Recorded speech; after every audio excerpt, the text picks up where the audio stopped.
12살의 구두닦이인 준서는 추위를 피해 마침 옆에 있던 한성 특급 호텔로 들어가게 됩니다. 소파에서 쉬고 있던 준서는 우연히 급박한 장면을 목격하게 되는데 누가 좀 도와주세요. 알사카르, 알사카르. 알사카르면? 설탕? 카림 왕자는 저혈당 쇼크였던 것입니다. 준서는 카림 왕자의 말을 알아듣고 얼른 주변에 있던 각설탕을 가져와 카림 왕자를 구하게 되죠. 그때 누군가 나타나는데 무슨 일인가? 나타난 사람은 이 호텔의 주인이자 한성그룹의 회장 최민철이었죠. 그는 재빨리 상황을 파악하고는 준서에게 다가가는데 마침 또 우연히 통역사가 없어졌다는 소식을 들은 회장은 네가 카림 왕자를 구했다지? 그래, 마침 통역사가 없다는데 네가 한번 해보겠느냐? 그렇게 준서는 통역사로 활약하게 되는데 우연히 계속되면 필연이라고 하지요. 마치 준서가 최민철 회장에게 이끌린 것처럼 말입니다. 과연 준서의 운명은 어떻게 될까요? 수차례의 우연히 가져다준 필연적인 만남. 그 만남의 결과를 지금 확인해 보세요. 이야기 시작하겠습니다. 빗방울이 지하도 계단을 타고 흘러내렸습니다. 서울역 지하도는 언제나처럼 사람들로 북적였어요. 발걸음 소리가 메아리처럼 울렸죠. 그 한 구석에서 12살 준서는 낡은 구두 닦기 상자 앞에 쪼그려 앉아 있었습니다. 아저씨, 구두 닦아드릴까요? 준서의 목소리는 너무 작아서 지나가는 사람들 귀에 잘 들리지도 않았어요. 오늘도 손님은 별로 없었습니다. 비 오는 날엔 다들 구두 닦는 걸 꺼려했거든요. 어차피 또 더러워질 텐데 뭐하러 돈을 쓰냐는 거죠. 준서는 차가운 바닥에 앉은 채로 몸을 웅크렸습니다. 얇은 점퍼 하나로는 지하도의 찬 공기를 막기 힘들었어요. 손끝이 시려워서 호흡 불어가며 비볐지만 금세 또 차가워졌습니다. 얘야, 오늘은 그만하고 집에 가는 게 어떠니? 옆 가게 아주머니가 안쓰러운 눈빛으로 물었습니다. 괜찮아요, 아주머니. 조금만 더 있다가 갈게요. 준서는 억지로 미소를 지었습니다. 사실 집이라고 부를 만한 곳도 없었어요. 고시원 쪽방이 전부였죠. 그마저도 이번 달 월세를 못 내면 쫓겨날 판이었습니다. 주머니 속 휴대폰이 진동했어요. 병원에서 온 문자였습니다. 이준서 보호자님, 미납병원비가 500만 원을 초과했습니다. 조속히 납부 부탁드립니다. 순간 가슴이 철렁 내려앉았습니다. 준서는 떨리는 손으로 휴대폰을 다시 주머니에 넣었어요. 눈앞이 깜깜해졌죠. 하루에 겨우 2, 3만 원 버는 구두 닦기로 어떻게 500만 원을 마련한단 말인가요? 엄마. 입술 사이로 작은 한숨이 새어나왔습니다. 비는 점점 더 세차게 내리고 있었어요. 지하도로 피신한 사람들이 늘어났지만 여전히 아무도 준서의 구두 닦기 상자 앞에는 멈춰 서지 않았습니다. 그때였어요. 꼬마야, 구두 좀 닦아줄래? 정장을 입은 중년 남자가 준서 앞에 섰습니다. 비에 젖은 고급 구두가 반들거렸어요. 네, 감사합니다. 준서는 벌떡 일어나 인사했습니다. 오늘의 첫 손님이었죠. 조심스럽게 솔과 천을 꺼냈어요. 아버지가 쓰던 구두약통은 거의 바닥이 보였지만 아껴 쓰면 며칠은 더 버틸 수 있을 것 같았습니다. 아이고, 이런 어린애가 왜 여기... 남자는 혀를 차며 중얼거렸습니다. 준서는 대답 대신 더 열심히 구두를 닦았어요. 반짝반짝 윤이 날 때까지 정성껏 문질렀죠. 다 됐습니다. 아저씨, 고맙구나. 여기 있다. 남자는 10,000원짜리 지폐 한 장을 건넸습니다. 아저씨, 거스름 돈. 됐어. 그냥 가져. 비도 오는데 일찍 들어가라. 남자는 그렇게 말하고는 빠른 걸음으로 사라졌습니다. 준서는 10,000원짜리 지폐를 꼭 쥐었어요. 따뜻한 마음이 가슴속에 퍼졌습니다. 하지만 그것도 잠시 다시 현실이 무겁게 짓눌렀죠. 500만 원, 500만 원을 어떻게... 머릿속이 복잡해졌습니다. 시계를 보니 오후 6시였어요. 병원 면회 시간이 끝나기 전에 가야 했습니다. 준서는 서둘러 구두 닦기 도구들을 정리했어요. 병원까지는 버스로 30분 거리였습니다. 버스 안은 퇴근하는 사람들로 가득했어요. 준서는 구석에 몸을 웅크리고 섰습니다. 젖은 옷에서 나는 냄새 때문에 사람들이 슬쩍 피하는 게 느껴졌어요. 창밖으로 번화한 서울거리가 스쳐 지나갔습니다. 화려한 네온사인, 따뜻해 보이는 식당들, 웃으며 걸어가는 사람들. 모든 게 준서와는 다른 세상 이야기 같았어요. 병원에 도착했을 때는 비가 좀 잦아들고 있었습니다. 중환자실로 가는 길은 이제 눈 감고도 찾을 수 있었어요.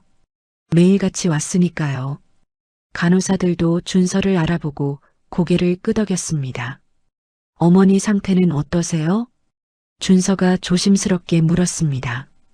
오늘도 별다른 변화는 없어요.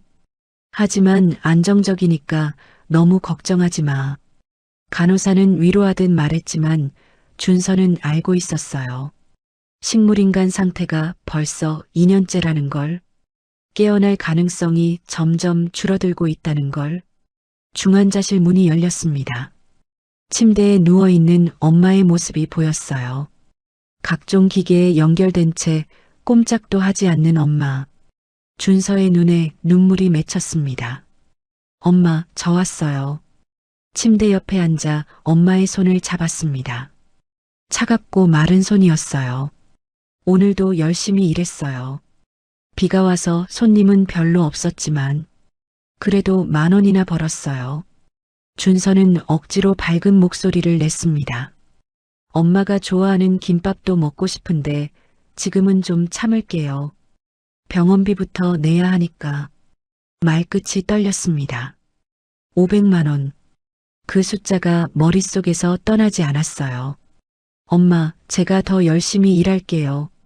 꼭 병원비 낼 거예요. 엄마 여기서 쫓겨나면 안 되잖아요. 준서는 엄마의 손을 더 꼭 잡았습니다. 그때 주머니에서 뭔가가 만져졌어요. 아버지가 남긴 호신용 팔찌였습니다. 특이한 문양이 새겨진 은빛 팔찌.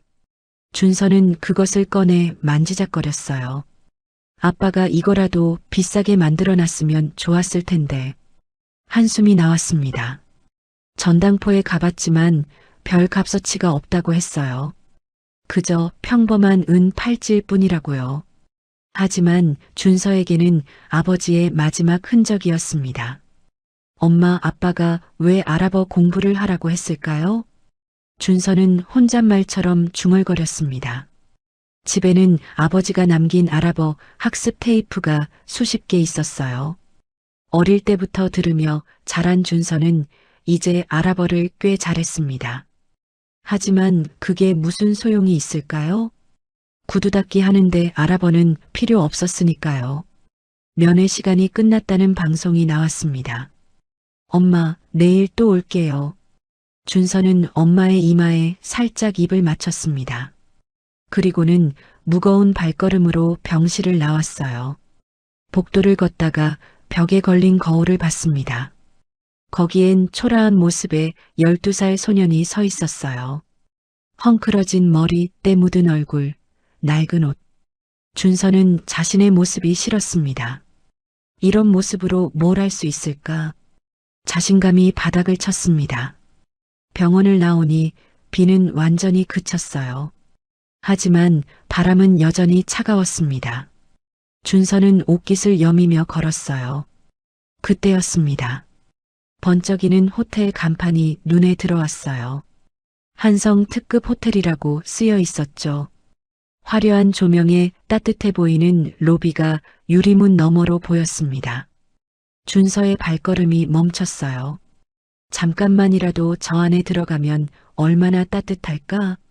호기심이 생겼습니다. 아니, 사실은 추위를 피하고 싶었던 거예요. 준서는 조심스럽게 호텔 입구로 다가갔습니다. 자동문이 열렸어요. 따뜻한 공기가 얼굴을 스쳤습니다. 향긋한 꽃향기도 났죠. 준서는 마치 다른 세계에 온 것 같았어요. 로비는 눈이 부실 정도로 화려했습니다. 거대한 샹들리에가 천장에 매달려 있었고 대리석 바닥은 거울처럼 반짝였어요. 고급 정장을 입은 사람들이 여유롭게 걸어 다녔습니다.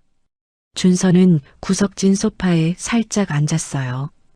푹신한 소파가 몸을 감싸는 느낌이 너무 좋았습니다. 언제 이렇게 편안한 의자에 앉아본 적이 있었을까요?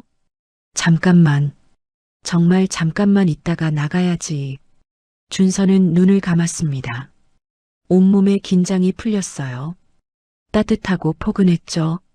마치 엄마 품에 안겨 있는 것 같았습니다.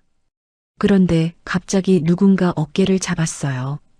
아, 너 뭐 하는 거야? 험악한 목소리에 준서는 깜짝 놀라 눈을 떴습니다. 호텔 보안 요원이었어요. 인상을 쓰며 준서를 노려보고 있었죠. 여기가 어디라고 아무나 들어와? 죄송합니다. 잠깐 추워서. 준서는 더듬거리며 일어섰습니다. 다리가 후들거렸어요. 추워. 그게 무슨 핑계야. 당장 나가. 보안 요원은 준서의 팔을 거칠게 잡았습니다. 아파요. 놔주세요. 준서가 몸부림쳤지만 소용없었어요. 보안 요원의 소나기는 너무 강했습니다. 그때 로비가 갑자기 소란스러워졌어요. 으악, 살려줘요. 누가 좀 도와주세요. 여자의 비명소리가 들렸습니다. 모든 사람의 시선이 한 곳으로 쏠렸어요. 로비 한가운데서 한 남자가 바닥에 쓰러져 있었습니다. 중동 사람처럼 보이는 남자였어요. 의사 없어요? 옆에 있던 여자가 울먹이며 소리쳤습니다. 하지만 아무도 선뜻 나서지 못했어요. 당황한 표정으로 바라볼 뿐이었죠. 준서는 쓰러진 남자를 보는 순간 뭔가 이상함을 느꼈습니다. 남자의 얼굴이 창백했고 식은땀을 흘리고 있었어요. 몸을 떨면서 아랍어로 뭔가를 계속 중얼거렸습니다. 알사카르. 준서의 눈이 커졌어요. 알사카르는 아랍어로 설탕이라는 뜻이었습니다. 그 순간 준서는 직감적으로 알았어요. 이 사람이 당뇨병 환자라는 걸, 저혈당 쇼크가 온 거라는 걸. 준서는 보안 요원의 손을 뿌리치고 남자에게 달려갔습니다. 저기요. 이분 당뇨 환자예요. 빨리 설탕물이나 사탕 같은 거 가져다 주세요. 준서가 큰 소리로 외쳤습니다. 내가 뭘 안다고. 누군가 비웃듯 말했지만 준서는 신경 쓰지 않았어요. 남자 곁에 무릎을 꿇고 아랍어로 말했습니다. 라 타클라크 사우사이두 안타 비카이르. 걱정하지 마세요. 도와드릴게요. 괜찮으실 거예요. 쓰러진 남자의 눈이 놀랍게 떠졌습니다. 안타 타타칼람 아라라비아? 너 아랍어를 할 줄 아니? 남 칼릴란. 네, 조금요. 준서는 재빨리 주위를 둘러봤어요. 마침 근처 테이블에 각설탕이 놓여 있었습니다. 준서는 그것을 집어 남자의 입에 넣어줬어요.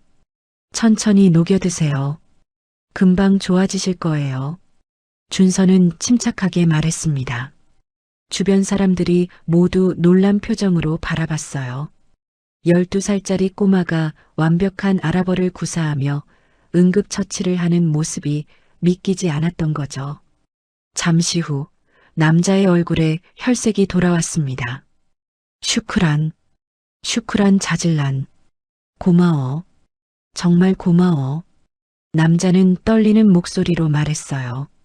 그때 누군가 뛰어왔습니다. 왕자님, 괜찮으십니까? 정장을 입은 남자들이 허둥지둥 달려왔어요. 준서는 깜짝 놀랐습니다. 왕자님이라고요? 괜찮네. 이 아이 덕분에. 카림 왕자는 준서를 가리키며 말했습니다. 바로 그 순간이었어요. 무슨 일입니까? 위험 있는 목소리가 들렸습니다. 사람들이 길을 비키자 머리가 희끗한 노신사가 나타났어요. 한성그룹 최민철 회장이었습니다. 민철은 상황을 빠르게 파악했어요. 카림 왕자님 괜찮으신가요? 최 회장, 이 아이가 나를 구했네. 아랍어도 완벽하고. 카림 왕자가 준서를 바라보며 미소 지었습니다. 민철의 시선이 준서에게로 향했어요. 그 순간 준서는 왠지 모를 떨림을 느꼈습니다. 민철의 눈빛에 뭔가 특별한 게 있었어요. 따뜻하면서도 그리운 듯한 묘한 눈빛이었죠. 아이야, 이름이 뭐니? 이준서입니다. 준서는 더듬거리며 대답했어요. 민철의 얼굴에 미세한 변화가 일었습니다. 하지만 금세 평정을 되찾았어요. 준서야, 정말 대단하구나. 어떻게 아랍어를 할 줄 아니? 아버지가 가르쳐 주셨어요. 준서는 조심스럽게 대답했습니다. 그때 보안 요원이 다가왔어요. 회장님, 이 아이는 원래 로비에 있으면 안 되는. 됐네. 오늘은 특별한 날이니까. 민철이 손을 들어 보안 요원을 제지했습니다. 그리고는 준서를 다시 바라봤어요. 눈빛에 알 수 없는 감정이 어렸습니다. 바로 그때 준서의 휴대폰이 울렸어요. 화면에 뜬 건 또다시 병원비 독촉 문자였습니다.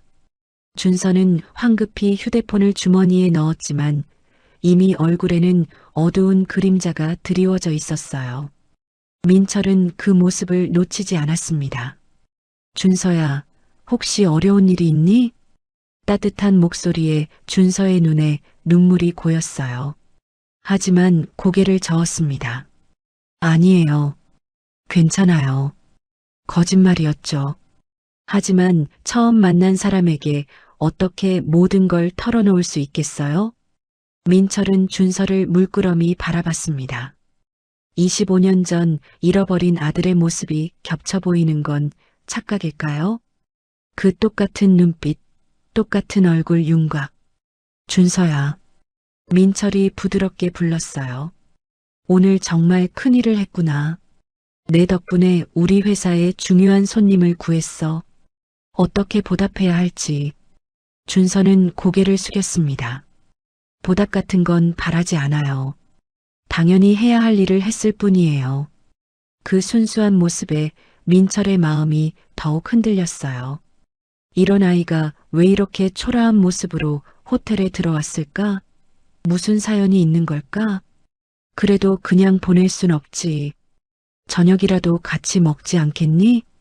민철이 제안했습니다. 준서는 망설였어요. 배는 고팠지만 이런 호화로운 곳에서 밥을 먹는다는 게 부담스러웠습니다.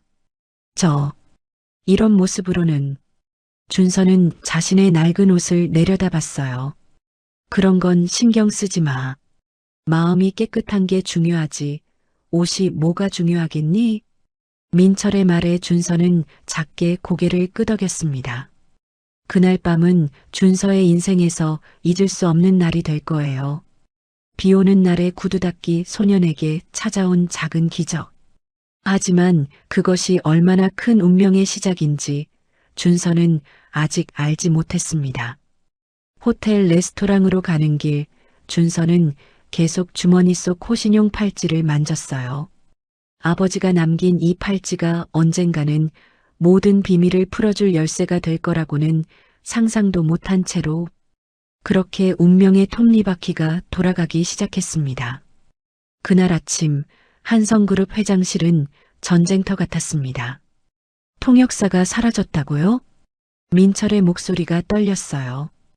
분노와 당황이 뒤섞인 목소리였죠. 비서실장이 고개를 깊이 숙였습니다. 죄송합니다, 회장님. 오늘 아침부터 연락이 안 됩니다.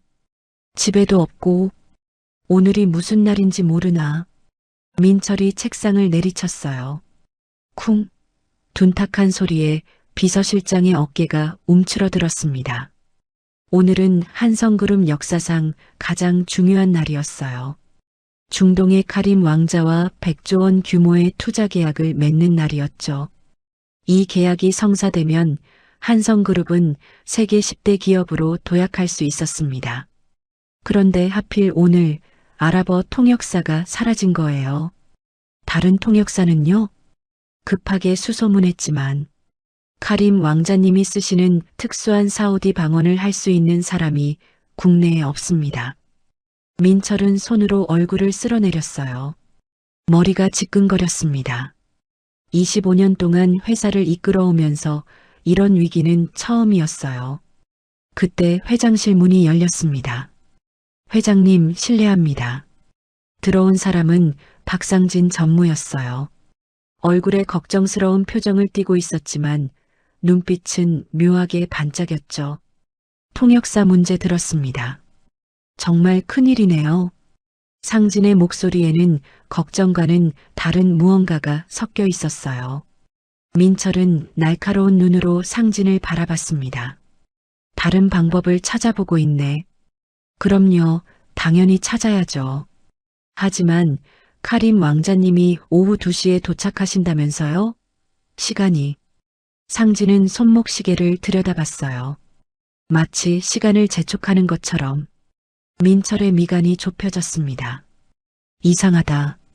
평소에 박 전무라면 이미 해결책을 들고 왔을 텐데. 하지만 지금은 의심할 시간이 없었어요. 당장 통역사를 구하는 게 급했죠. 비서실장, 외교부에 연락해서라도 이미 했습니다. 하지만 오늘 당장은 어렵다고. 절망적인 상황이었어요. 민철은 창밖을 바라봤습니다.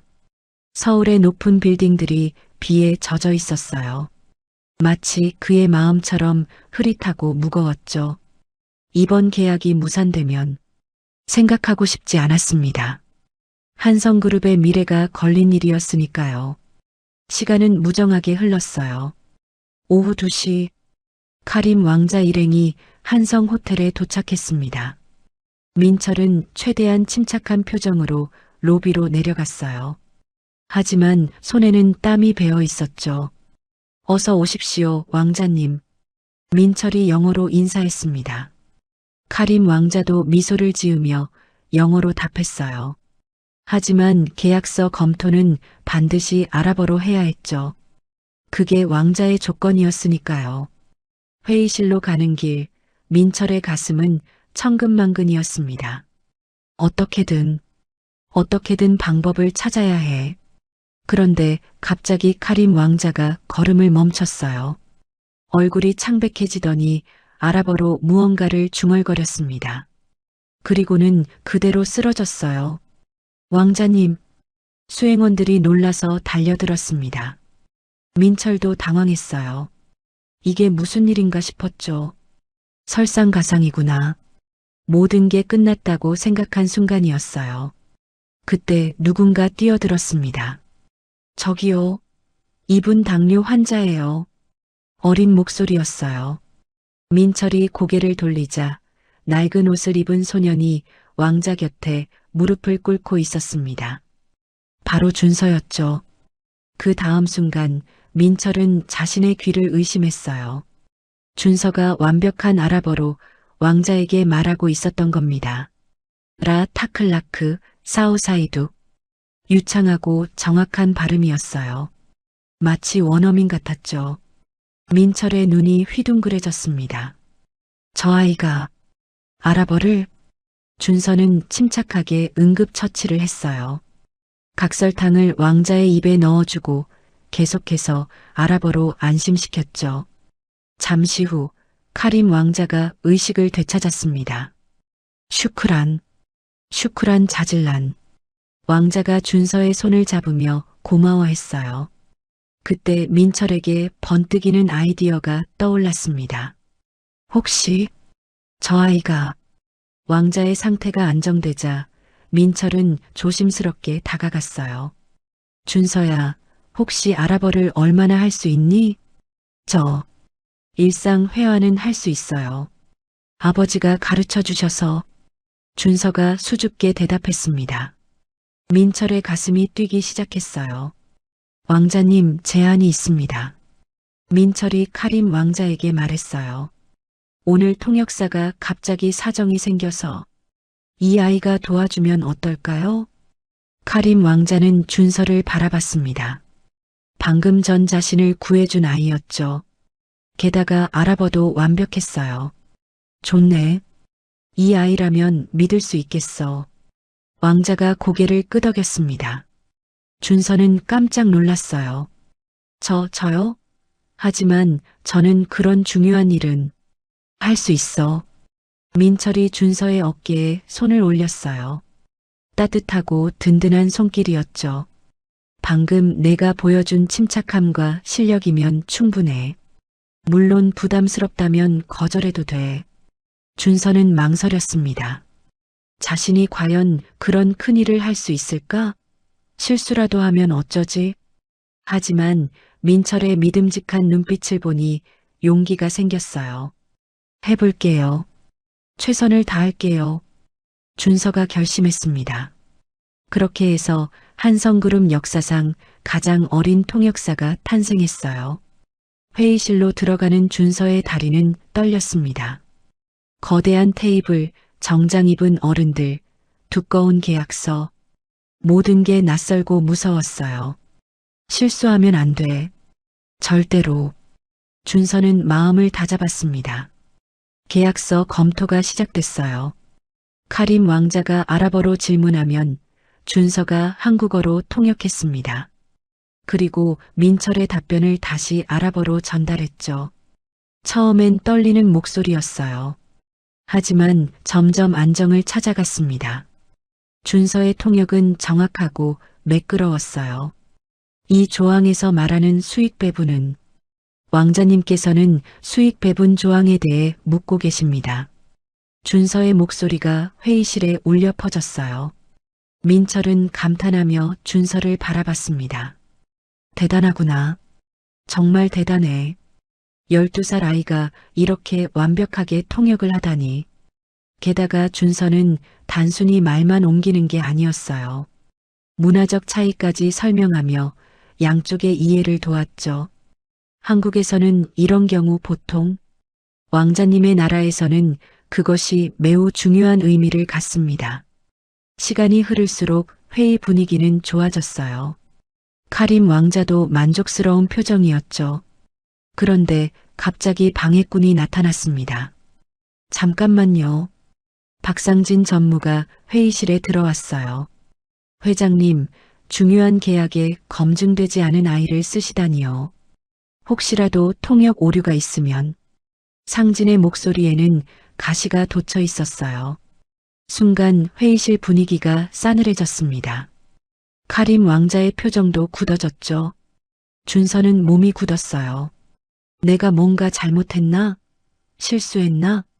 불안감이 밀려왔습니다. 그때 민철이 단호하게 말했어요. 박전무, 지금까지 통역에 어떤 문제라도 있었나?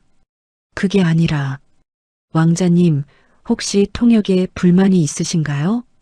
민철이 카림 왕자에게 물었습니다.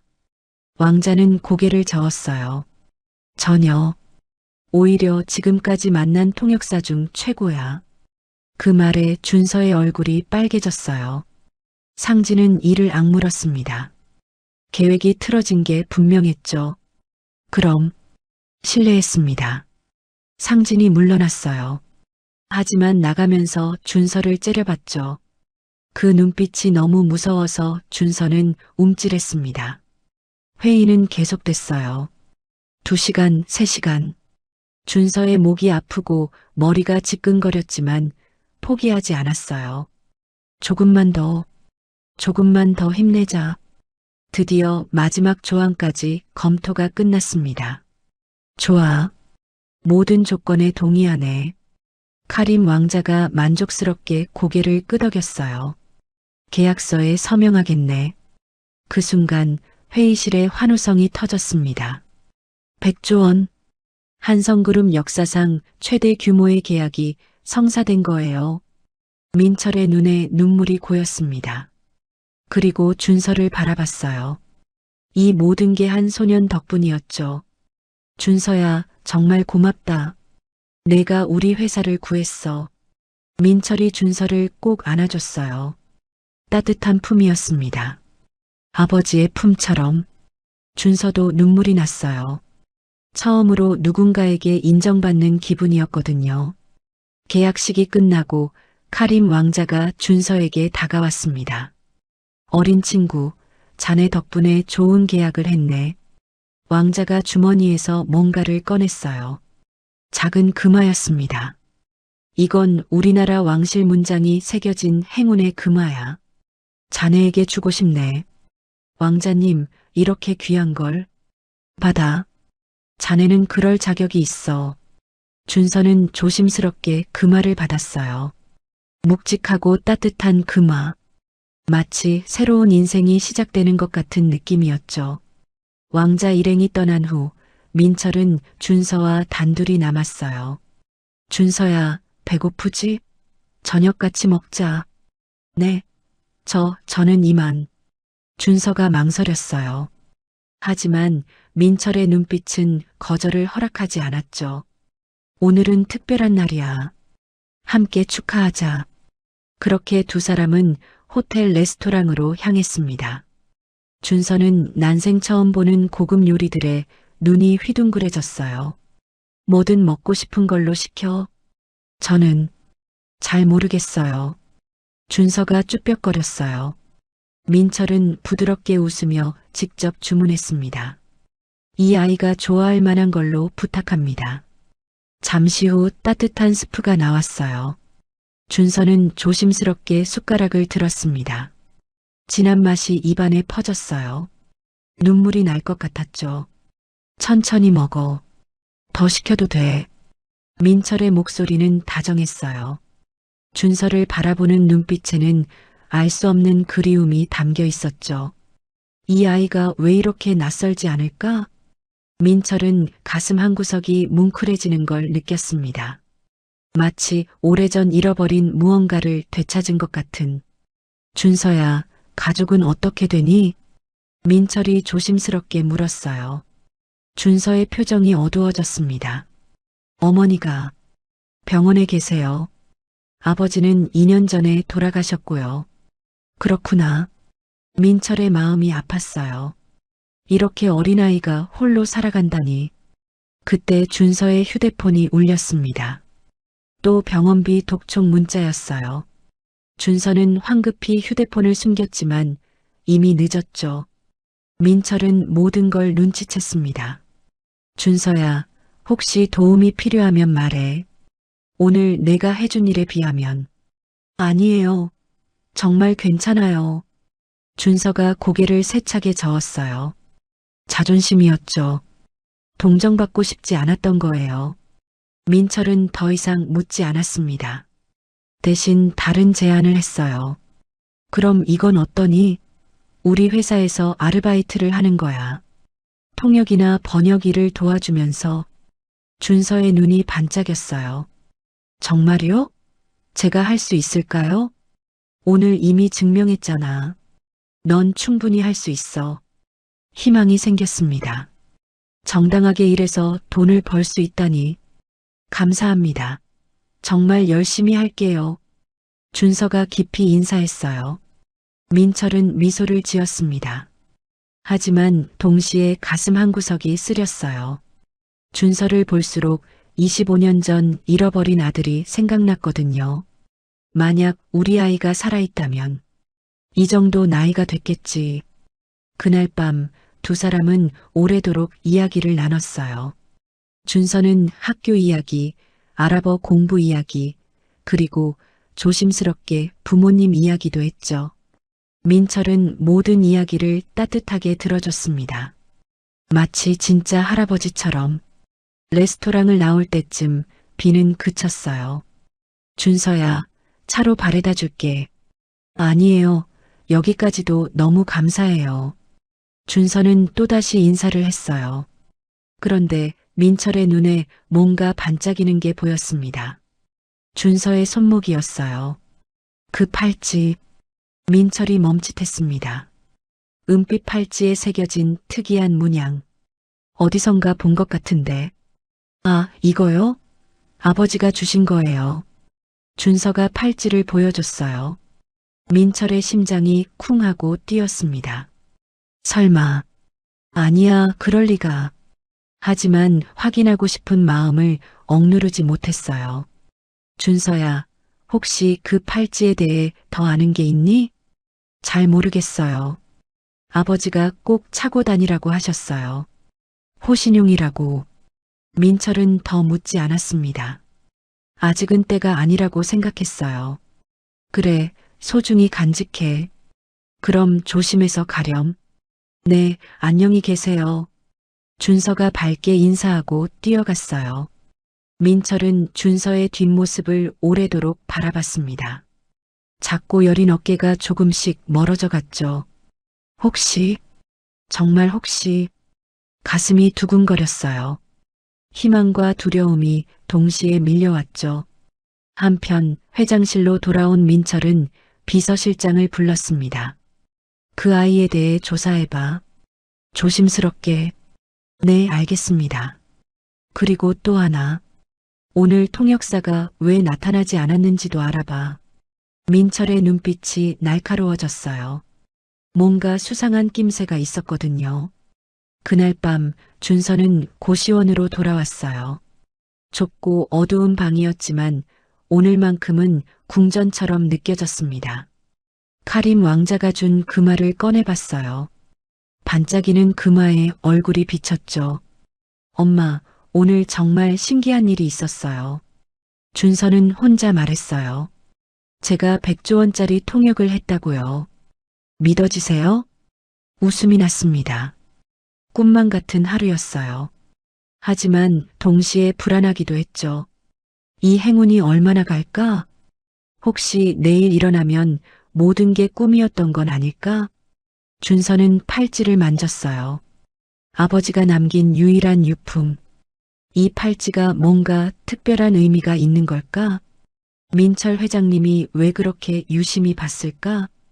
의문이 꼬리를 물었지만 피곤이 밀려왔어요. 준서는 금화를 품에 안고 잠들었습니다. 내일은 더 좋은 날이 되기를 바라면서. 하지만 준서는 몰랐어요. 이미 어둠의 그림자가 다가오고 있다는 것을. 박상진 전무가 준서의 정체를 의심하기 시작했다는 것을. 그리고 그것이 얼마나 위험한 일인지를. 한성그룹 회장 저택은 서울 한복판에 있는 작은 궁전 같았습니다. 여기가 집이라고요? 준서는 입을 다물지 못했어요. 정원만 해도 축구장만큼 넓었고 집은 성처럼 거대했죠. 민철이 부드럽게 웃으며 말했습니다. 그래, 오늘은 여기서 제대로 된 저녁을 대접하고 싶구나. 계약 성사 다음 날이었어요. 민철은 준서를 집으로 초대했죠. 고마움을 제대로 표현하고 싶다면서요. 대문이 열리자 하인들이 줄지어 인사했습니다. 어서 오십시오, 회장님. 준서는 작아지는 기분이었어요. 자신의 낡은 운동화가 대리석 바닥을 더럽힐까봐 발걸음도 조심스러웠죠. 준서야, 편하게 생각해. 오늘은 내가 주인공이니까. 민철의 따뜻한 말에도 긴장은 풀리지 않았어요. 식당으로 들어서자 준서의 눈이 또다시 커졌습니다. 긴 테이블 위에 음식이 가득했어요. 마치 영화에서나 보던 만찬 같았죠. 이렇게 많이. 내가 뭘 좋아하는지 몰라서 이것저것 준비했어. 민철이 의자를 빼며 앉으라고 했어요. 준서는 조심스럽게 자리에 앉았습니다. 등받이가 너무 높아서 발이 바닥에 닿지 않았어요. 마치 어린아이가 된 기분이었죠. 자, 먹어보렴. 하지만 준서는 어떤 포크를 써야 할지도 몰랐어요. 은빛 포크만 3개, 나이프도 여러 개. 당황한 표정을 숨길 수 없었죠. 민철은 그런 준서를 따뜻한 눈으로 바라봤습니다. 그냥 편하게 먹어. 예절 같은 건 중요하지 않아. 그리고는 직접 고기를 잘라서 준서의 접시에 놓아줬어요. 이건 한우야. 부드러우니까 맛있게 먹을 수 있을 거야. 준서가 한 입 베어 물자 눈이 반짝였습니다. 와, 정말 맛있어요. 입안에서 살살 녹는 고기. 태어나서 처음 먹어보는 맛이었어요. 민철은 준서가 맛있게 먹는 모습을 흐뭇하게 바라봤습니다. 정말 우리 아이와 닮았구나. 25년 전 아들도 이렇게 밝은 표정으로 웃곤 했어요. 더 먹어. 많이 있으니까. 네, 감사합니다. 준서는 정신없이 먹었어요. 매일 라면과 김밥으로 때우던 준서에게는 천국 같은 식사였죠. 그러다가 문득 엄마 생각이 났습니다. 엄마도 깨어나면 이런 걸 먹여드리고 싶다. 준서의 표정이 어두워졌어요. 왜 그러니? 맛이 없니? 아니에요. 그게 아니라. 준서는 고개를 숙였습니다. 민철이 부드럽게 물었어요. 어머니 생각이 났구나? 준서가 놀란 눈으로 민철을 봤어요. 어떻게 알았을까? 얼굴에 다 쓰여 있어. 어머니가 많이 보고 싶겠지. 네. 엄마가 좋아하는 음식도 많이 해드리고 싶은데. 준서의 목소리가 떨렸습니다. 민철은 마음이 아팠어요. 이렇게 어린아이가 짊어진 무게가 너무 무거워 보였거든요. 식사가 끝난 후 민철은 준서를 서재로 데려갔습니다. 벽면 가득 책이 꽂혀 있었어요. 그리고 한쪽 벽에는 가족 사진들이 걸려 있었죠. 준서는 한 사진 앞에서 발걸음을 멈췄습니다. 어린 남자아이가 환하게 웃고 있는 사진이었어요. 이 아이는 내 아들이야. 25년 전에. 민철의 목소리가 갈라졌어요. 비행기 사고로 며느리와 함께 세상을 떠났지. 준서는 숨이 막히는 것 같았습니다. 사진 속 아이의 얼굴이 왠지 낯설지 않았어요. 마치 거울을 보는 것 같은. 정말 안 됐어요. 준서가 작게 말했습니다. 민철은 준서의 머리를 쓰다듬었어요. 그래서 그런지 너를 보면 자꾸 그 아이가 생각나는구나. 따뜻한 손길이었습니다. 아버지의 손길이 이랬을까요? 그때 문이 열렸어요. 회장님, 박 전무님이 찾아오셨습니다. 집사가 알렸습니다. 민철의 표정이 살짝 굳어졌어요. 알겠네. 거실로 모셔. 그리고는 준서에게 말했죠. 잠깐 볼 일이 있어서 여기서 책이라도 보고 있으렴. 네, 괜찮아요. 민철이 나간 후 준서는 서재를 둘러봤어요. 신기한 물건들이 많았습니다. 지구본, 망원경, 그리고 준서의 시선이 한 곳에 멈췄어요. 작은 유리 상자 안에 반지가 하나 들어 있었습니다. 그런데 그 반지의 문양이 우리 집에도 이런 게 있는데? 준서는 주머니를 뒤졌어요. 늘 목에 걸고 다니는 반지를 꺼냈습니다. 아버지가 남긴 또 다른 유품이었죠. 두 반지를 비교해 보니 정말 비슷했어요. 아니, 거의 똑같았죠. 마치 하나였던 걸 반으로 나눈 것처럼. 이상하다.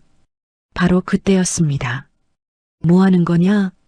차가운 목소리에 준서가 깜짝 놀랐어요. 돌아보니 박상진이 서 있었습니다. 매서운 눈빛으로 준서를 노려보고 있었죠. 저는 그냥 함부로 만지지 마라. 내가 만질 수 있는 게 아니야. 상진이 다가왔어요. 그러다가 준서의 손목을 봤습니다. 은빛 팔찌가 보였죠. 상진의 눈빛이 번뜩였어요. 저 팔찌, 설마 그 팔찌 어디서 났지? 상진의 목소리가 다급해졌습니다. 아버지가 주신 거예요. 아버지가 누군데? 상진이 준서의 팔목을 잡았어요. 아파요. 준서가 몸부림쳤지만 상진은 놓아주지 않았죠. 팔찌를 자세히 들여다봤습니다. 그리고는 맞아. 이 문양. 한성가의 문양이야. 상진의 얼굴이 창백해졌어요. 25년 전 회장의 아들 내외가 실종됐을 때 차고 있던 팔찌. 그게 어떻게 이 아이에게? 혹시 이 녀석이? 상진은 이를 악물었어요. 만약 이 아이가 정말 회장님의 손자라면 그동안 자신이 쌓아온 모든 게 무너질 수 있었죠. 넌 대체 누구냐? 상진이 준서를 벽으로 밀어붙였습니다. 누가 보냈어? 누가 너한테 이런 걸 줬냐고. 정말 아버지가 준 거예요. 놔주세요. 준서는 무서웠어요. 상진의 눈에서 살기가 느껴졌거든요. 그때 발소리가 들렸습니다. 상진은 재빨리 준서를 놓았어요. 아무 일 없던 것처럼 굴어. 알겠지? 위협적인 목소리였습니다. 민철이 들어왔어요. 무슨 얘기를 그렇게 하나? 아, 그냥 준서 군이 똑똑하다고 칭찬하고 있었습니다. 상진이 능청스럽게 웃었어요. 하지만 민철은 뭔가 이상함을 느꼈죠. 준서의 얼굴이 너무 창백했거든요. 준서야, 괜찮니? 네. 네, 괜찮아요. 준서는 억지로 미소를 지었습니다. 그날 밤 준서는 늦게까지 민철과 이야기를 나눴어요. 하지만 내내 불안했죠. 상진의 차가운 눈빛이 계속 떠올랐거든요. 그럼 조심해서 가렴. 기사님이 데려다 주실 거야. 아니에요. 혼자 갈 수 있어요. 준서는 서둘러 인사하고 나왔습니다. 하지만 대문을 나서자마자 기다리고 있었다. 상진이 어둠 속에서 나타났어요. 준서의 심장이 멎는 것 같았습니다. 아저씨, 조용히 해. 소리치면 너만 손해야. 상진이 준서의 팔을 잡았어요. 그리고는 으슥한 곳으로 끌고 갔죠. 자, 이제 솔직하게 말해봐. 누가 너를 보냈어? 정말 아무도 안 보냈어요. 준서는 울먹였습니다. 상진은 주머니에서 뭔가를 꺼냈어요. 돈뭉치였죠. 여기 있는 돈을 다 줄게. 그냥 사라져. 다시는 회장님 앞에 나타나지 마. 전 돈 때문에 온 게 아니에요. 준서가 고개를 저었어요. 그러자 상진의 표정이 더욱 무서워졌습니다. 그럼 어쩔 수 없구나. 상진이 준서의 팔찌를 잡아당겼어요. 이걸 훔친 도둑으로 신고하겠어. 감옥에 가고 싶어? 훔친 게 아니에요. 정말이에요. 준서는 필사적으로 팔찌를 지켰습니다. 하지만 상진의 힘은 너무 강했어요. 결국 찰칵 팔찌가 끊어졌습니다. 안 돼. 준서가 소리쳤어요. 아버지의 유품인데, 마지막 추억인데, 이제 증거는 없어졌어. 상진이 차갑게 웃었습니다. 내일 아침 회장님께 이 팔찌를 훔치려던 도둑이 있었다고 보고할 거야. 그런 거짓말을. 누가 널 믿겠어? 거리의 거지 같은 내 말을? 그 말에 준서의 가슴이 찢어지는 것 같았어요. 맞아요. 자신은 아무것도 아닌 사람이었죠. 자, 선택해. 조용히 사라질래? 아니면 감옥에 갈래? 준서의 눈에서 눈물이 흘렀습니다. 억울했어요. 너무너무 억울했죠. 하지만 어쩔 수 없었습니다. 알겠어요. 다시는 안 올게요. 목소리가 떨렸어요. 상진이 만족스럽게 고개를 끄덕였습니다. 잘 생각했어. 자, 이제 꺼져. 준서는 비틀거리며 돌아섰어요. 그때 갑자기 비가 내리기 시작했습니다. 차가운 빗방울이 얼굴을 때렸죠. 준서는 뛰었어요. 눈물인지 빗물인지 모를 것들이 얼굴을 적셨습니다. 왜 나한테만 이런 일이. 가슴이 터질 것 같았어요. 민철 할아버지의 따뜻함도 맛있었던 저녁도 모든 게 꿈처럼 사라졌습니다. 다시 차가운 현실로 돌아온 거예요. 준서는 골목길에 주저앉았어요. 온몸이 비에 젖었지만 일어설 힘이 없었죠. 그때 목에 걸린 뭔가가 만져졌습니다. 아, 반지였어요. 아버지가 남긴 반쪽짜리 반지. 늘 목걸이로 만들어 걸고 다녔던 거죠. 이것만큼은 지켜야 해. 준서는 반지를 꼭 쥐었어요. 비록 팔찌는 빼앗겼지만 이 반지만큼은 절대 놓치지 않겠다고 다짐했죠. 한편 저택에서는 민철이 창밖을 바라보고 있었습니다. 갑자기 내리는 비가 마음을 무겁게 했어요. 준서가 무사히 갔을까? 왠지 불안한 마음이 들었습니다. 그때 상진이 들어왔어요. 회장님, 큰일입니다. 무슨 일인가? 이걸 보십시오. 상진이 끊어진 팔찌를 내밀었어요. 민철의 눈이 커졌습니다. 이건 아까 그 아이가 몰래 들고 나가려던 걸 제가 잡았습니다. 도둑이었어요. 거짓말이었죠. 하지만 상진의 연기는 완벽했습니다. 민철은 믿을 수 없다는 표정으로 팔찌를 들여다봤어요. 정말 준서가? 실망감이 밀려왔습니다. 그렇게 순수해 보였는데 혹시 이 팔찌를 자세히 보셨습니까? 상진이 물었어요. 민철이 팔찌를 자세히 살펴봤습니다. 그리고는 이 문양, 민철의 손이 떨렸어요.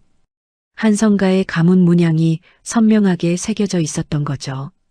이건 25년 전 우리 아들이. 네, 맞습니다. 그래서 더 충격적이죠. 어떻게 그 아이가 이걸 가지고 있었을까요? 상진이 떠보듯 물었습니다. 민철은 깊은 생각에 빠졌어요. 혹시, 정말 혹시, 희미한 희망이 생겼다가 다시 꺼졌습니다. 아니야. 그럴 리 없어. 그냥 우연이겠지. 이 일은 조용히 묻어두게. 아이도 더 이상 찾지 마.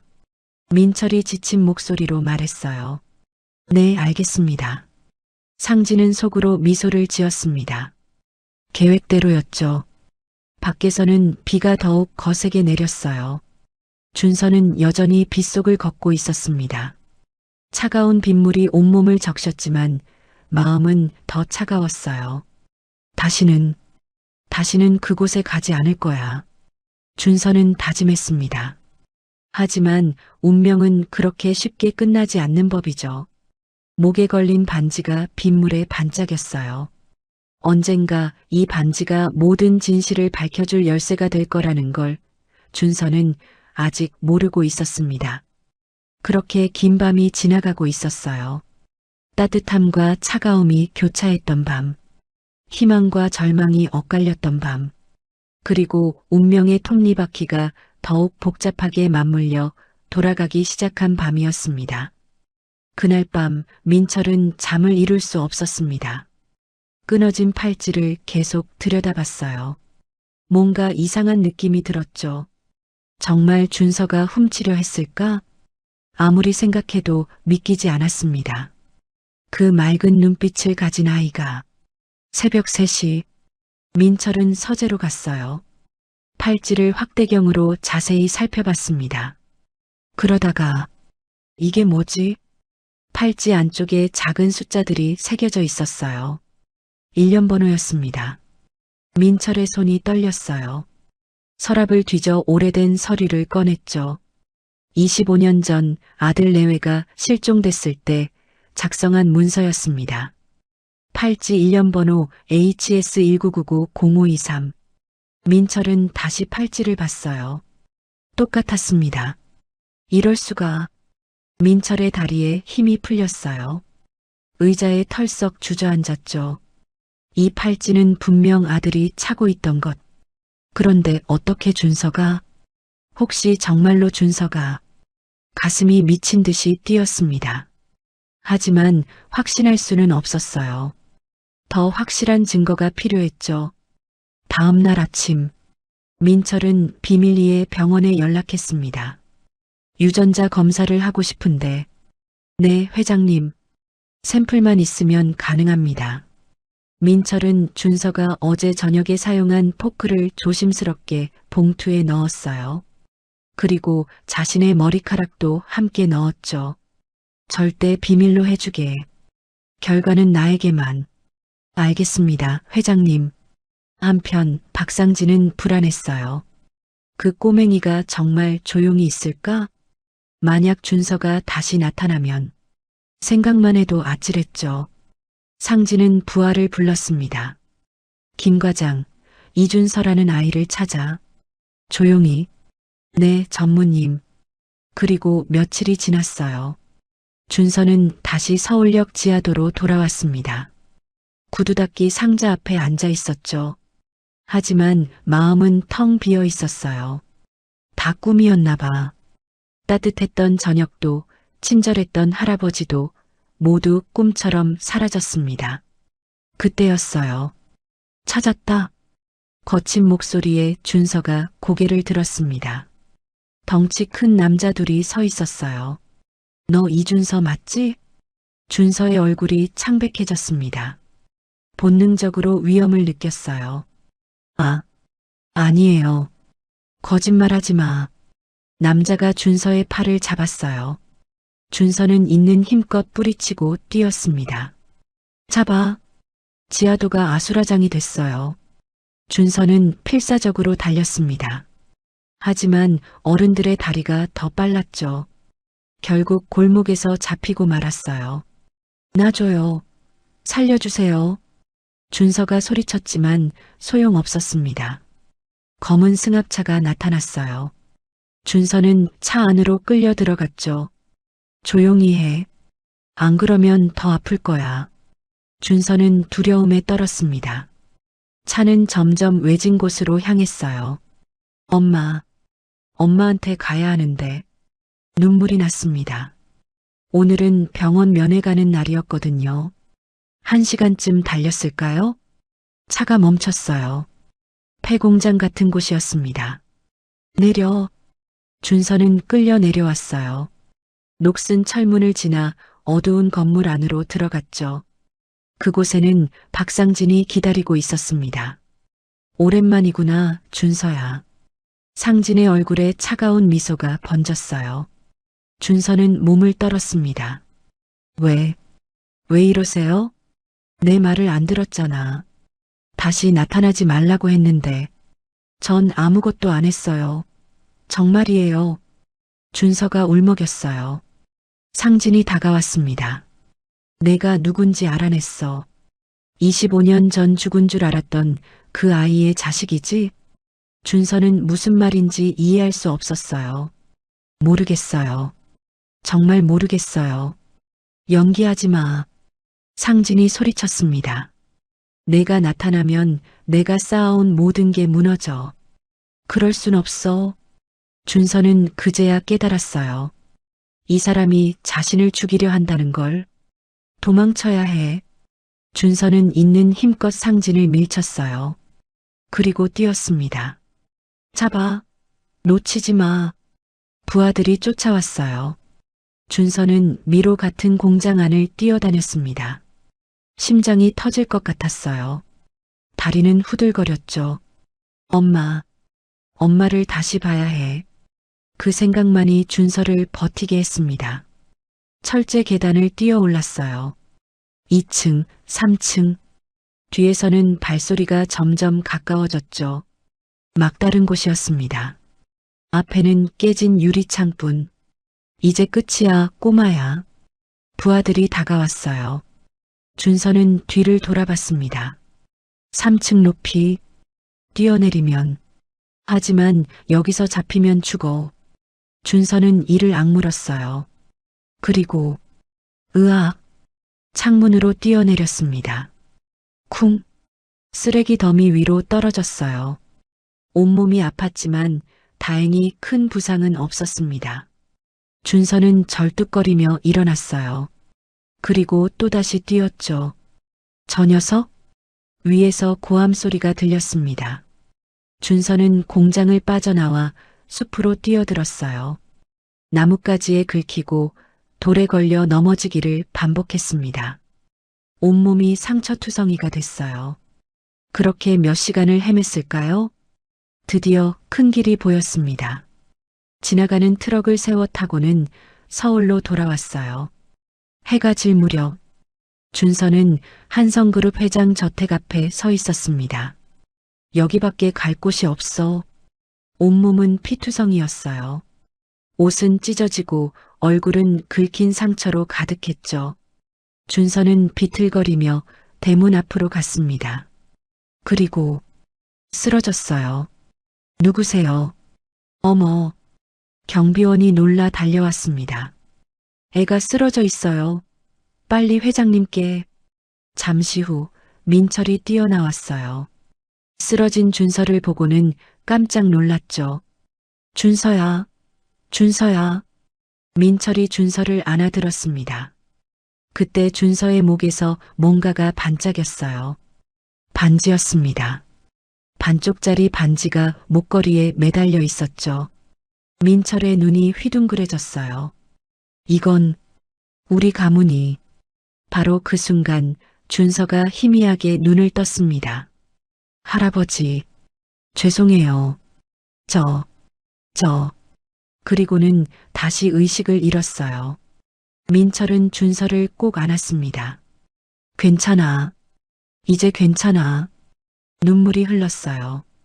이미 마음속으로는 확신하고 있었죠. 이 아이가 자신의 손자라는 걸. 응급실의 하얀 불빛이 눈을 찔렀습니다. 준서가 천천히 눈을 떴어요. 온몸이 욱신거렸지만 따뜻한 침대에 누워있다는 게 믿기지 않았죠. 준서야. 귓가에 떨리는 목소리가 들렸습니다. 고개를 돌리니 민철이 앉아 있었어요. 눈이 빨갛게 충혈되어 있었죠. 할아버지. 준서가 힘겹게 말했습니다. 그 순간 민철의 눈에서 눈물이 주르륵 흘렀어요. 미안하다. 정말 미안하다. 민철이 준서의 손을 꼭 잡았습니다. 내가 널 못 알아봤구나. 준서는 무슨 말인지 이해할 수 없었어요. 그때 민철이 품에서 뭔가를 꺼냈습니다. 반지였어요. 준서가 목에 걸고 있던 것과 똑같은 모양의 반쪽. 이걸 봐라. 민철이 두 반지를 맞춰봤어요. 찰칵. 완벽하게 하나가 됐습니다. 준서의 눈이 커졌어요. 이건 25년 전 내 아들 내외가 비행기 사고를 당했을 때 민철의 목소리가 떨렸습니다. 이 반지를 반으로 나눠 가지고 있었어. 언젠가 다시 만날 날을 기약하면서. 준서의 가슴이 쿵쿵 뛰었어요. 그럼 저는. 그래. 넌 내 손자야. 내 피부치야. 그 말에 준서의 눈에서 눈물이 쏟아졌습니다. 할아버지. 진짜 할아버지가 있었어요. 민철도 준서를 꼭 안았습니다. 이제야 찾았구나. 이제야. 두 사람은 한참을 울었어요. 25년의 그리움이, 외로움이, 모든 게 눈물이 되어 흘렀죠. 그때 문이 열렸습니다. 의사가 들어왔어요. 회장님, 유전자 검사 결과가 나왔습니다. 민철이 떨리는 손으로 서류를 받았어요. 부자관계 확률 99.99%. 과학적으로도 증명된 거예요. 준서는 정말 민철의 손자였습니다. 그런데 한 가지 더 놀라운 사실이 있습니다. 의사가 말을 이었어요. 준서 군의 의료 기록을 찾아봤는데요. 2년 전 돌아가신 아버지가. 네. 25년 전 실종된 최민수 씨가 맞습니다. 지문 대조 결과 일치했어요. 민철의 다리에 힘이 풀렸습니다. 민수가, 우리 민수가 살아있었단 말이야? 네. 비행기 사고 후 기억을 잃고 다른 이름으로 살았던 것 같습니다. 준서가 흐느꼈어요. 아빠가 기억을 잃었대요. 그제야 모든 퍼즐이 맞춰졌습니다. 왜 아버지가 그렇게 아랍어를 가르쳤는지, 왜 그 팔찌와 반지를 소중히 간직했는지, 무의식 중이라도 자신의 정체성을 잊지 않으려 했던 거예요. 병실에는 따뜻한 햇살이 들어왔어요. 민철은 준서의 손을 놓지 않았습니다. 마치 놓으면 또 사라질까봐 두려워하는 것처럼요. 할아버지, 엄마한테 가봐야 해요. 준서가 조심스럽게 말했어요. 그래, 물론이지. 내가 같이 가마. 민철이 고개를 끄덕였습니다. 이제 내 어머니도 최고의 치료를 받을 수 있을 거야. 준서의 눈에 희망이 반짝였어요. 그런데 갑자기 민철의 표정이 어두워졌습니다. 준서야, 한 가지 물어볼 게 있다. 네, 박상진이. 그 사람이 널 어떻게 했니? 준서는 몸을 떨었어요. 무서웠던 기억이 되살아났죠. 저를 납치해서 폐공장으로 데려갔어요. 그리고 죽이려고 했어요. 민철의 눈에 분노가 타올랐습니다. 주먹을 꽉 쥐었어요. 그 나쁜 놈. 바로 그때였습니다. 경찰이 들이닥쳤어요. 박상진 씨 체포영장입니다. 상진의 얼굴이 새파랗게 질렸어요. 무슨 죄로? 납치 및 살인 미수죄입니다. 수갑이 채워졌어요. 상진은 끌려가면서도 이를 악물었죠. 모든 게 끝났습니다. 며칠 후 준서와 민철은 아버지의 묘소를 찾았어요. 작은 납골당이었습니다. 아빠, 준서가 사진을 어루만졌어요. 이제야 할아버지를 만났어요. 아빠가 그토록 찾고 싶어 했던. 민철도 아들의 사진 앞에 무릎을 꿇었습니다. 민수야, 아빠야. 목소리가 갈라졌어요. 미안하다. 널 지켜주지 못해서, 너무 늦게 찾아서. 바람이 불었습니다. 마치 아들이 대답하는 것처럼. 하지만 내 아들을, 우리 준서를 잘 키울게. 약속한다. 민철이 준서의 어깨를 감쌌어요. 준서는 고개를 끄덕였습니다. 아빠, 이제 걱정하지 마세요. 전 이제 혼자가 아니에요. 그렇게 세 사람은 다시 가족이 됐어요. 비록 한 사람은 사진으로만 함께했지만 피는 물보다 진했습니다. 25년의 시간도 기억상실도 그 무엇도 가족의 인연을 끊을 수는 없었어요. 준서는 이제 더 이상 혼자가 아니었습니다. 사랑하는 할아버지가 있었고 든든한 가족이 있었어요. 그리고 엄마도. 할아버지, 우리 엄마 보러 가요. 그래, 가자꾸나. 이제는 희망이 있었습니다. 최고의 의료진이 엄마를 치료할 거예요. 언젠가는 깨어날 거라고 믿으면서 병원으로 가는 차 안에서 민철이 말했어요. 준서야, 이제 넌 우리 집에서 살게 될 거야. 정말요? 당연하지. 넌 내 손자니까. 준서의 마음이 따뜻해졌습니다. 이제 더 이상 춥고 좁은 고시원에서 살지 않아도 돼요. 배고픈 날도 외로운 날도 없을 거예요. 그리고 학교도 다시 다니게 해주마. 학교요? 준서의 눈이 반짝였어요. 구두 닦기를 하느라 학교도 제대로 못 다녔거든요. 그럼 최고의 학교에서 최고의 교육을 받아야지. 민철이 준서의 머리를 쓰다듬었습니다. 준서는 행복했어요. 꿈만 같았죠. 불과 며칠 전까지만 해도 비를 맞으며 쫓겨났는데 이제는 사랑하는 할아버지가 있고 따뜻한 집이 있어요. 할아버지, 응? 정말 고마워요. 저를 찾아주셔서. 민철의 눈시울이 붉어졌습니다. 내가 더 고맙지. 살아있어줘서, 내게 돌아와줘서. 두 사람은 서로를 바라보며 미소 지었어요. 피는 정말 물보다 진했습니다. 25년이란 시간도 그 어떤 시련도 가족의 사랑을 막을 수는 없었어요. 준서는 창밖을 바라봤습니다. 맑은 하늘이 보였어요. 비는 그쳤고 무지개가 떠 있었죠. 새로운 인생이 시작되는 거예요. 이제 준서는 혼자가 아니었습니다. 한성그룹 본사 대강당. 수백 명의 기자들이 모여 있었어요. 카메라 플래시가 번쩍거렸죠. 준서는 무대 뒤에서 떨고 있었습니다. 괜찮아. 내가 옆에 있잖아. 민철이 준서의 어깨를 토닥였어요. 오늘은 준서를 세상에 알리는 날이었습니다.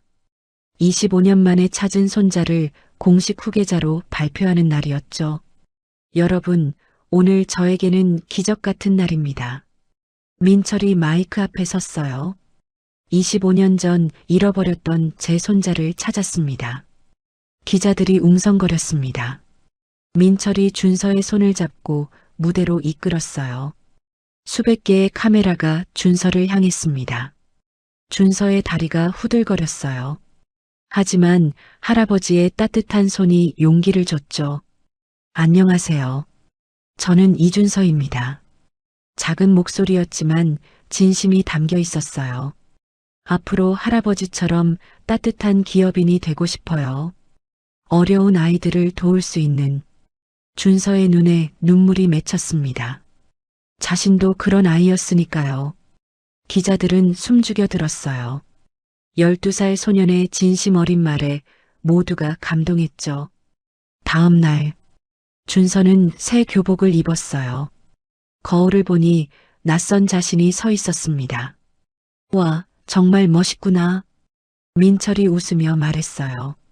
명문 사립학교의 교복이었죠. 할아버지, 제가 잘할 수 있을까요? 당연하지. 넌 똑똑하잖아. 하지만 준서는 불안했어요. 부잣집 아이들과 어울릴 수 있을까? 학교에 도착했을 때 모든 아이들이 준서를 쳐다봤어요. 신문과 TV에 나온 그 아이였으니까요. 안녕? 난 김지우야. 한 여자아이가 다가왔습니다. 같이 밥 먹을래? 준서는 놀랐어요. 생각보다 친구들이 따뜻했거든요. 점심시간 준서는 새 친구들과 이야기를 나눴습니다. 너 정말 구두를 닦았어? 응. 서울역에서. 대단하다. 친구들은 준서를 존경의 눈으로 바라봤어요. 그런 어려움을 이겨낸 친구가 자랑스러웠죠. 방과 후 준서는 병원으로 갔습니다. 엄마의 병실은 완전히 바뀌어 있었어요. 최고급 1인실에 최신 의료 장비들. 어머니 상태가 많이 좋아지고 있어요. 의사가 밝게 말했습니다. 새로운 치료법을 시작했는데 반응이 있어요. 준서의 가슴이 뛰었어요. 정말요? 엄마가 깨어날 수 있어요? 가능성이 높아졌습니다. 준서는 엄마의 손을 잡았어요. 엄마, 들려요? 이제 우리 걱정 없어요. 할아버지를 찾았어요. 그때 엄마의 손가락이 살짝 움직였습니다. 작은 반응이었지만 준서에게는 큰 희망이었어요. 저녁, 집에 돌아온 준서는 놀랐습니다. 민철이 앞치마를 두르고 있었거든요. 할아버지, 오늘은 내가 저녁을 만들 거야. 민철이 환하게 웃었어요. 내가 좋아할 만한 걸로. 잠시 후 식탁에는 김치찌개가 올라왔습니다. 준서는 한 숟가락 떠먹고는 눈을 크게 떴어요. 맛있어요. 정말? 다행이구나. 민철도 함께 먹었습니다. 준서야, 내 아버지도 이 김치찌개를 좋아했단다. 정말요? 그래. 늘 2그릇씩 먹었지. 할아버지와 손자는 도란도란 이야기를 나눴어요. 아버지의 어린 시절, 할머니 이야기. 준서는 처음으로 가족의 역사를 알게 됐죠. 식사를 마친 후 두 사람은 거실에 앉았습니다. 창밖으로 저녁 햇살이 비쳤어요. 황금빛 햇살이 따뜻했죠. 준서야, 꿈이 뭐니? 민철이 물었어요. 준서는 잠시 생각했습니다. 저처럼 어려운 아이들을 돕고 싶어요. 어떻게? 회사를 운영하면서도 따뜻한 마음을 잃지 않는 거예요. 돈보다 사람이 먼저인. 민철의 눈가가 촉촉해졌어요. 그래, 그게 진짜 기업인이지. 준서는 창밖을 바라봤습니다. 더 이상 비는 오지 않았어요. 맑은 하늘과 따뜻한 햇살. 새로운 시작이었습니다. 구두닦기 소년에서 한성그룹 후계자로. 하지만 준서는 잊지 않을 거예요. 차가운 빛 속에서 느꼈던 외로움을. 그래서 더 따뜻한 사람이 될 거예요. 할아버지, 사랑해요. 나도 사랑한다. 우리 준서. 두 사람은 서로를 바라보며 미소 지었습니다. 이제 시작이에요. 준서의 새로운 인생이. 빗방울이 아닌 햇살 가득한 인생이.